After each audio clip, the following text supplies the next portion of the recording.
حدیث پاک میں آتا ہے ایک بیٹے نے نبی علیہ السلام کی خدمت میں آ کے عرض کیا، یا رسول اللہ میرا باپ مجھ سے سارا مال لے لیتا ہے۔ نبی علیہ السلام نے باپ کو بلوایا۔ اب باپ کو پتہ چلا راستے میں کہ مجھے نبی علیہ السلام نے اس وجہ سے یاد فرمایا ہے کیونکہ میرے بچے نے جا کر شکایت کیا کہ میں باپ اس سے سارے مال لے لیتا ہوں۔ تو یہ دل ہی دل میں اپنے اشعار کہنے لگا اور اشعار بھرے ساری باتیں کرنے لگا۔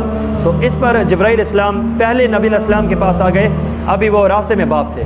نبی علیہ السلام کو عرض کرنے لگے، یا رسول اللہ فیصلہ کرنے سے پہلے یہ جو باپ نے دل میں اشعار کہے نا، یہ ضرور سن لیجئے گا۔ باپ پہنچا، ہاں جی وہ جو دل میں راستے میں اشعار کہے نا وہ تو چیخ نکلے، یا رسول اللہ وہ جو انسان کے دل میں تھے زبان پہ نہیں آئے، ابھی میرے کانوں نے نہیں سنے، وہ عرش پہ اللہ نے سن لیا۔ ہمارا ہر معاملہ آپ کے ساتھ ایمان کو بڑھاتا ہے۔ اور زبردست طریقے سے انہوں نے اپنا درد بھرے اشعار، جس کا مفہوماً میں آپ کے سامنے اگر یوں مطلب رکھوں کہ اس نے کہا کہ بیٹا میں زبردست تواں تھا، تم کمزور تھے، میں جوان تھا، تم چھوٹے تھے، میں نے اپنی کمائی تمہارے اوپر نچھاور کی، میں صحت مند تھا، تم بیمار تھے، لیکن جب تمہیں تکلیف ہوتی تھی میں اپنی راحت بھول جاتا تھا تمہاری تکلیف کی خاطر۔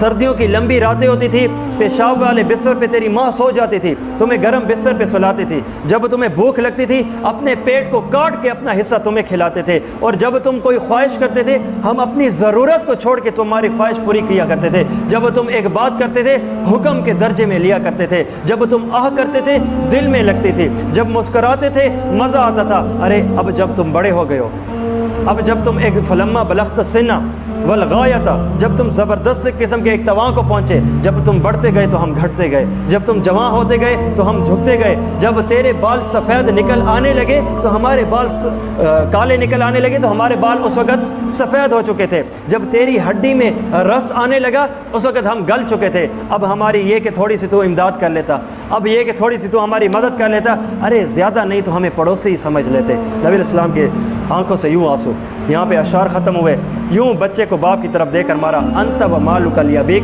تیرا مال تو مال، تیری ذات بھی تیرے باپ کے لیے، جا نکل جا یہاں سے۔ تو باپ کی یوں انداز ہونی چاہیے، باپ کے بڑے احسانات ہیں بھائی۔ یہ جب بڑا جوان ہو کے کہتے ہیں نا تے میرے واسطے کیتا کہ بھائی اسے زندہ گاڑ دیتے، یہ جملہ نہ بولتے۔ تمہیں کیا خبر ہے، تم اس وقت مزے میں تھے جب تمہارے مزے کے لیے وہ تکلیف میں تھا۔ دوستوں کے ساتھ یاریاں اور باپ کے ساتھ غداریاں بنتا نہیں ہیں۔